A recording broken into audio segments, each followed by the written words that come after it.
dasar panggilan saya, pijakan dasar panggilan saya itu ketika saya dikeluarkan dari seminari. Dan Romo mengakui bahwa itu saya salah ya? Awalnya tidak. Awalnya saya tidak mengakui bahwa itu kesalahan saya.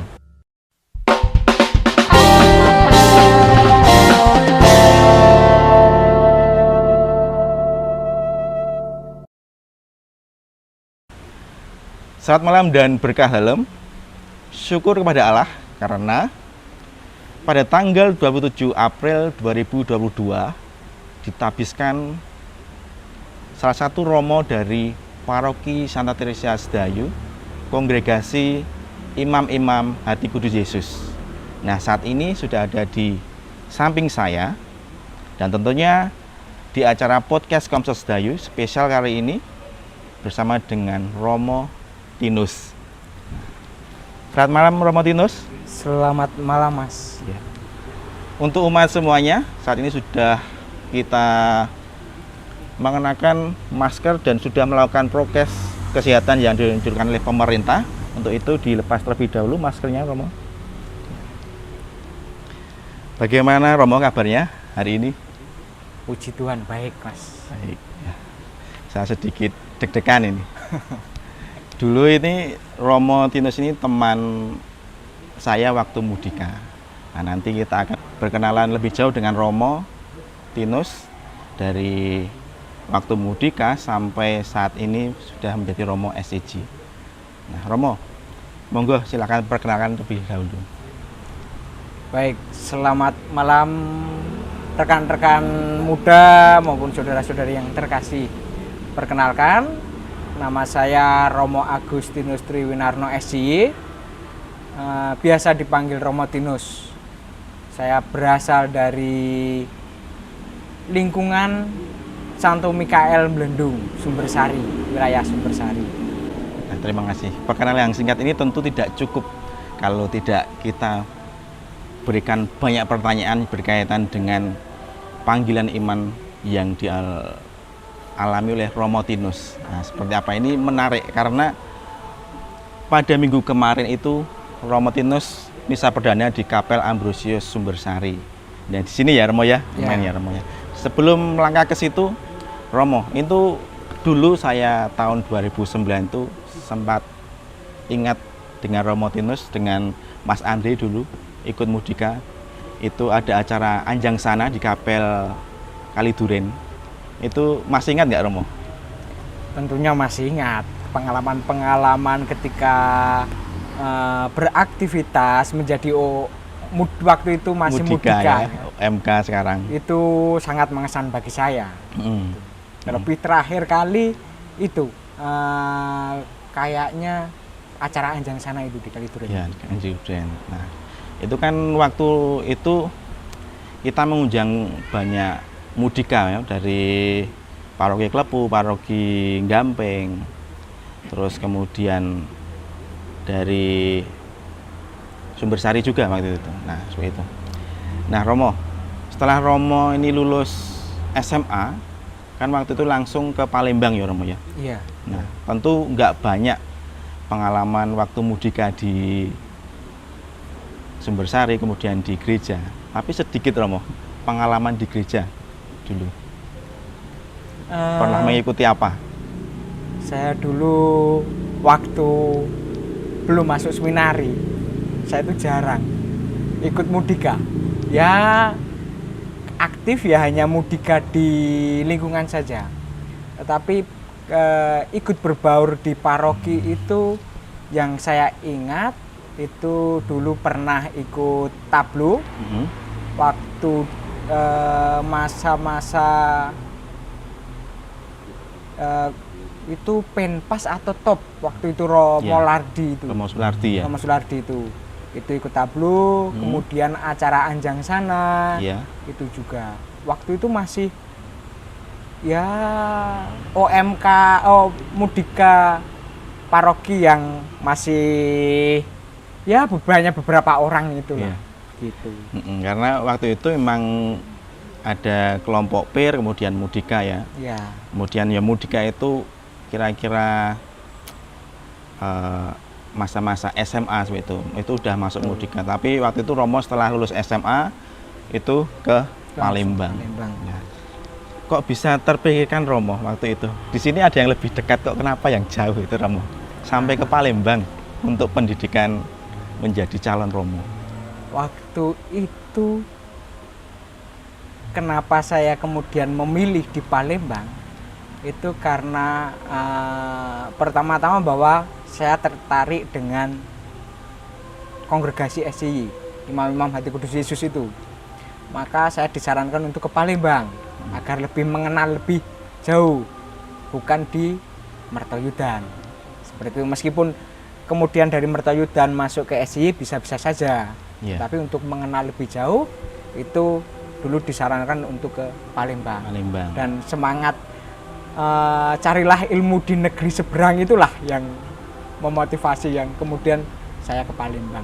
Luar biasa. Nah, di Palembang itu tadi saran dari siapa? Dia kan menyebutkan ada saran pergi ke Palembang, itu dari siapa? Saya pergi ke Palembang itu saran dari Romo SCY sendiri. Ketika saya dulu bermain ke sekolah tingkat SCY yang ada di Jalan Kaliurang itu rektornya adalah Romo Yohanes Juliwan SCY, dan beliau menyarankan kepada saya untuk masuk ke seminari Palembang agar mengenal lebih jauh. Gitu. Iya. Dan akhirnya sampailah di Palembang. Nah, di Palembang sendiri memang di sana komunitas SCJ itu besar ya Romo ya? Iya, pusatnya ada di sana. Iya, jadi misionaris pertama yang datang ke Indonesia itu datangnya di Sumatera Selatan, Palembang, di Tanjung Sakti ya Romo. Jadi 94 tahun yang lalu itu 3 misionaris, 2 pastor dan 1 bruder. Nah, di Palembang itu ketika Romo dulu datang ke sana, kemudian kan berbagai banyak budaya, kemudian logat itu kan berbeda dari sini. Betul. Itu bagaimana Romo bisa bertahan di sana dengan kondisi yang berbeda dengan di Yogyakarta? Baik, mungkin sebelum masuk ke situ ada sesuatu yang menarik bagi saya. Saya itu dari SD sampai SMA itu jarang sekali keluar. Jalan-jalan sampai luar kota itu jarang sekali. SD itu depan rumah, tidak jauh.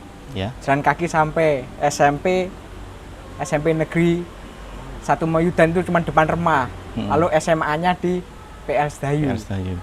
Lalu setelah SMA pergilah ke Palembang. Dan waktu itu saya baru pertama kali naik bis antar pulau. Sebelumnya memang pernah ke Bali, tapi itu berstudy tour bersama teman-teman SMA. Nah, ini pertama kali saya. Dan saya kan ya ekonomi kelas bawah lah, jadi naik bis itu mabuk. Mabuk waktu itu? Tapi waktu itu tidak mabuk ketika ke Palembang. Nah, pertama kali naik bis ke Palembang hanya bermodalkan alamat Jalan Bangau nomor 60. Jalan Bangau nomor 60. Itu nomor 60 atau 50 saya lupa. Itu tempat seminarinya itu. Seminari Menengah Santo Paulus Palembang. Seminari Menengah Santo Paulus Palembang. Dan waktu itu saya sampai di Palembang itu sekitar jam 4 pagi. Itu pun bukan di seminari, tapi di pool Putra Remaja waktu itu. Pool bis Putra Remaja. Dan waktu itu tentunya kan tidak ada angkot tidak ada kendaraan yang harus mengantar. Tetapi puji Tuhan pada waktu itu ada tukang becak. Nah, saya naik tukang becak dengan alamat itu. Pertama saya tanya kepada tukang becak itu, "Pak, tahu tidak alamat ini? Jalan Bangun nomor 60. Oh, tahu Mas. Baik, antarkan saya. Itu jam 4 pagi. Antarkan. Dan sampai di Jalan Bangun itu, mencari Jalan Bangun nomor 60 itu tidak dapat-dapat. Sampai bolak-balik 3 kali. Yang seharusnya itu dari pool sampai seminari itu hanya 10 menit, itu bisa 1 jam lebih. Dan waktu saya kemudian karena tukang becaknya juga bingung, tanyalah kami kepada orang di pinggir jalan. Tanyanya Jalan Bangau. Nah, orang ini juga tidak tahu ternyata, tetapi hanya mengatakan kalau Jalan Bangau itu sini, Mas. Daerah sini gitu. Ya, akhirnya kami cari lagi. Balik lagi kan, nah, ternyata orang itu masih ada di situ. Lalu saya tanya, kalau seminari mana, Mas? Oh, seminari, Mas. Kalau bilang dari tadi, ini loh belakang ini. Oh gitu. Ternyata kami itu hanya muter seminari itu. Tapi itu kelihatan seperti biarawan atau seminari atau tempat pendidikan nggak itu seminari? Enggak, ya hanya bangunan tua seperti itu, iya. Dan kami tidak melihat ada tulisan seminari, itu nggak melihat. Dan waktu itu untuk pertama kalinya saya masuk seminari bukan dari pintu depan, tapi justru dari pintu belakang. Dan waktu itu ketemu dengan siapa? Waktu pertama kali di seminari itu. Pertama kali di seminari yang saya tanya itu adalah tukang kebun seminari. Tukang kebun seminari. Iya. Dan masih ingat wajahnya. Dan masih ingat itu orang itu. Itu pengalaman yang menarik bagi saya. Nah, lalu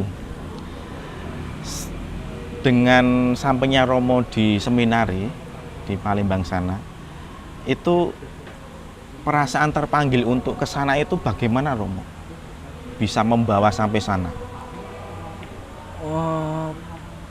Yang membawa saya untuk sampai ke sana itu sebenarnya ketertarikan saya untuk berpetualang, adventure. Berpetualang, ya. Karena waktu itu ketika saya main ke sekolah tingkat SD yang ada di Jalan Kaliurang itu saya melihat sebuah brosur kecil yang tertulis di mana orang lain tidak mau datang, SCY mau datang. Nah, itu saya tertarik. Akhirnya saya masuklah ke SCY. Pertama kali ketertarikan saya ke SCY itu. Tapi kalau berkenaan tentang panggilan, ya mungkin sudah ditanamkan sejak kecil oleh orang tua, lalu oleh lingkungan juga. Oh iya. Nah, memang panggilan hidup untuk menjadi seorang imam, kemudian biarawan, kemudian biarawati, itu memang peran orang tua sangat luar biasa, ya. Sangat luar biasa untuk bisa mengantarkan anaknya untuk sampai ke panggilan tersebut. Gitu. Nah, ini orang tua dari Romo Tinus ini sebagai contoh yang bisa mengantarkan panggilan tersebut sampai saat ini kemarin ditahbiskan menjadi Romo SCJ. Romo, kalau di seminari waktu pendidikan itu pengalaman yang menarik apa, Romo? Pengalaman yang menarik? Pengalaman yang menarik yang kemudian menjadi titik balik, ya, bisa dikatakan titik balik, kemudian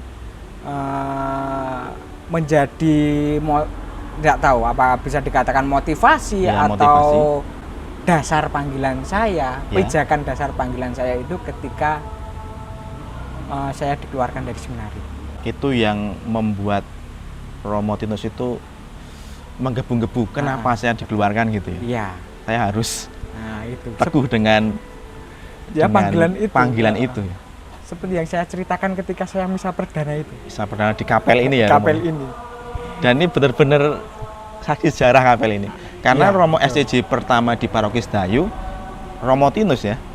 Nah, lanjut, Romo. Ya, bahwa kemudian saya sempat menyandang status mantan calon frater. Sudah mantan calon pula. Mantan calon. Belum jadi frater, sudah mantan. Nah. Berarti belum jadi frater, itu berarti pendidikan berapa bulan itu? Setengah tahun. 6 bulan. Di seminari menengah itu yang harusnya 1 tahun, saya hanya 6 bulan.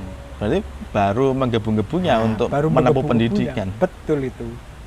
Itu dan harus dikeluarkan kan. Dan waktu itu memang kemudian menjadi pengalaman yang tidak mudah bagi saya. Karena masih menggebu-gebu, tetapi dikeluarkan itu. Tetapi puji Tuhan dan syukur kepada Allah bahwa kemudian pengalaman itu justru menjadi titik balik bagi saya untuk melihat bahwa karya Tuhan itu kadang tak terkatakan gitu. Maka moto yang kemudian saya ambil ketika saya melangkah dalam jalan panggilan ini itu adalah dari Korintus bab 9 ayat 15. Syukur kepada Allah atas karunia-Nya yang tak terkatakan itu. Jadi pengalaman saya dikeluarkan dari seminari, meskipun pengalaman yang dulu menjadi pengalaman luka, menjadi pengalaman yang membawa saya pada kemarahan, tetapi ternyata justru itu adalah pengalaman berahmat yang mungkin harus saya alami sehingga mendewasakan saya. Dan justru memurnikan panggilan saya. Apakah benar-benar saya kekeh dengan panggilan itu, dengan panggilan Tuhan sendiri atau tidak, gitu, dengan menghadirkan cobaan-cobaan itu. Gitu. Yang paling istimewa tentunya setelah dikeluarkan tadi, itu Romo Tinus itu bisa mengelola panggilan itu menjadi semakin hidup, itu yang bikin saya, mungkin umat semuanya itu terkesan gitu. Kadang kan ketika kita atau seorang itu dikeluarkan, ada yang mungkin merasa dalam hati, ya sudahlah gitu. Mungkin panggilan saya bukan dari di sini. Tapi beda dengan Romo Tinus. Nah, itu proses memang tidak mudah. Jadi perlu bertahun-tahun saya mengolah itu ya. Tetapi sekali lagi dengan rahmat Tuhan sendiri, tentunya bukan karena saya pribadi, bukan karena kemampuan saya sendiri, tetapi campur tangan Tuhan sendiri yang memampukan saya untuk tetap setia, untuk tetap menyetiai jalan panggilan itu. Dan saya selalu ingat apa yang dikatakan ayah saya waktu saya mau masuk seminari. Waktu itu saya mau masuk seminari itu orang tua tidak tahu, karena saya mendaftar begitu saja. Kemudian saya memberitahu orang tua saya ketika saya sudah diterima. Nah, pesan bapak saya, ayah saya itu hanya satu kalimat, yaitu kalau kamu mau menjadi Romo, ya jadilah Romo yang sungguh-sungguh, jangan main-main. Itu hanya itu pesan yang diingat sampai sekarang ya. Nah, Romo, kalau tadi Romo itu dikeluarkan, berarti kan membuat kesalahan tuh.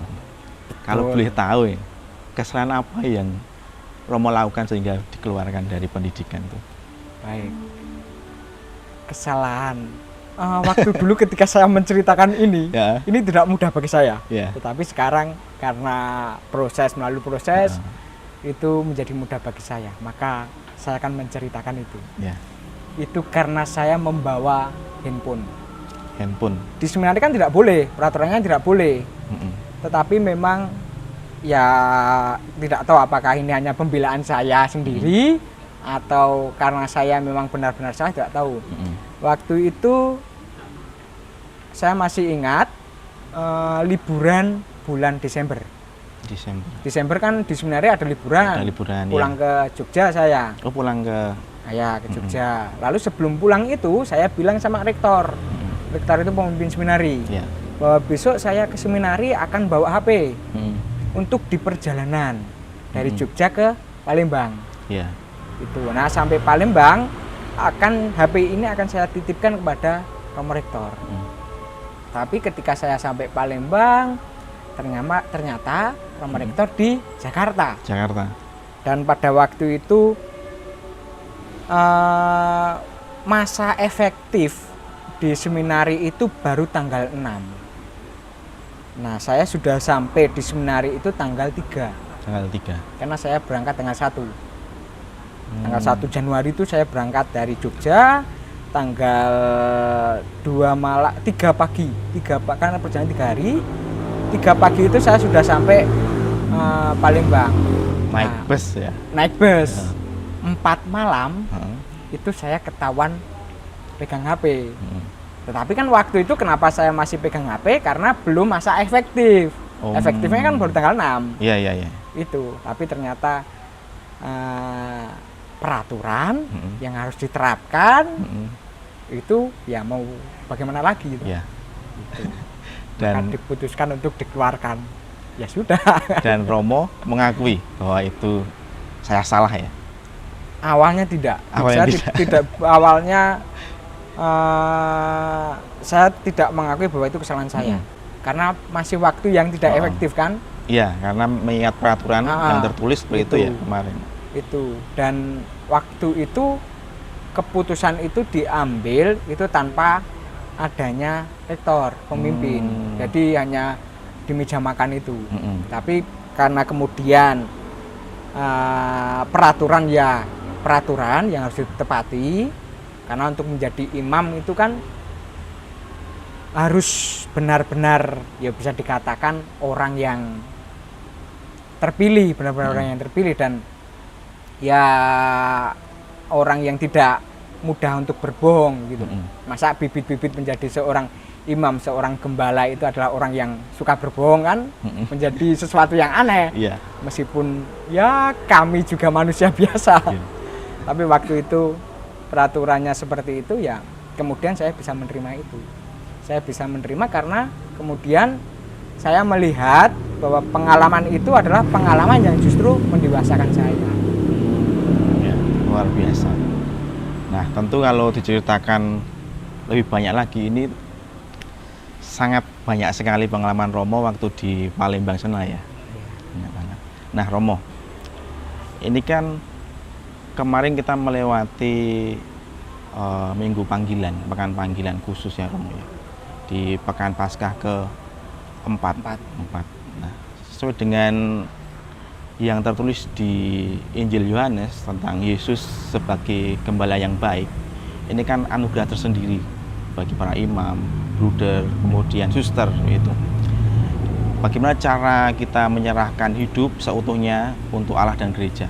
Nah, Romo, bagaimana Romo ini saat ini yang sudah ditakbiskan kemarin bisa mengajak kaum muda untuk terlibat dalam panggilan ini? Baik, kalau saya sederhana ya. Ya. Saya dalam refleksi saya, moto saya itu mengatakan syukur kepada Allah atas apa yang tak terkatakan. Itu berawal dari pengalaman-pengalaman dan berkat-berkat yang telah diberikan kepada saya. Nah, saya ingin membalas itu gitu loh. Ingin membalas kasih Allah itu. Dan kemudian cara seperti inilah yang saya lakukan. Maka saya mengajak rekan-rekan muda yang terkasih, terutama rekan-rekan muda di Paroki Santa Teresa Sedayu, jangan takut untuk membalas kasih Allah, untuk mengungkapkan kekaguman kepada Allah dengan ayo ikut jalan panggilan Tuhan yang khusus ini. Meskipun jalan panggilan hidup berkeluarga juga baik dan tentunya sama, porsinya itu sama, tapi karena saya sebagai seorang imam, maka saya mengajak mari bergabung dengan kami. Kalau sekarang itu saya mengatakan hari-hari ini adalah indah waktunya bagi saya, nah mungkin beberapa tahun ke depan waktu terindah bagi kalian. Itu, maka kesempatan itu mari kita tunjukkan dengan menyerahkan diri kepada Tuhan sendiri untuk menjadi alatnya. Ya. Setelah liburan di Jogja ini selesai, ini kabarnya Romo nanti ke Biak ya namanya. Iya. Nah, ini ditugaskan di sana, perasaan Romo bagaimana? Perasaan saya di Biak, Papua. Iya. Jauh banget, ini lebih jauh daripada di Palembang, Romo. Betul. Senang sih, gembira bagi saya. Itu menjadi hadiah yang terindah bagi saya. Menjadi hadiah dan karunia yang sungguh saya syukuri. Karena itu tadi kembali lagi ke motivasi awal saya, kenapa saya tertarik dengan SCY. Di mana orang lain tidak mau datang, SCY mau datang. Dan pengalaman petualangan adventure itulah kemudian saya datang ke sana dengan sukacita tentunya. Diberi kesempatan untuk mengalami petualangan, mengalami sukacita di tanah Papua. Tanah Papua. Luar biasa.